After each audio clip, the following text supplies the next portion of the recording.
రాజస్థాన్లోని దేవలి ఉనియారా అసెంబ్లీ స్థానం ఉప ఎన్నిక సందర్భంగా ఓ ఎన్నికల అధికారిని చెంపపై కొట్టిన స్వతంత్ర అభ్యర్థి నరేష్ మీనాను పోలీసులు అరెస్ట్ చేశారు.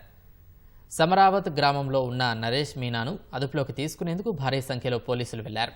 సరెండర్ కావాలని పోలీసులు సూచించినా ఆయన వినకపోవడంతో బలవంతంగా అదుపులోకి తీసుకున్నారు. నరేష్ మీనాను బుధవారమే అరెస్ట్ చేసేందుకు పోలీసులు సమరావత్ గ్రామానికి వెళ్లగా వారిపై పలువురు రాళ్ల దాడులకు పాల్పడ్డారు. సమీపంలోని వాహనాలకు నిప్పు పెట్టారు. ఈ ఘటనకు సంబంధించిన 60 మందిని పోలీసులు అదుపులోకి తీసుకున్నారు.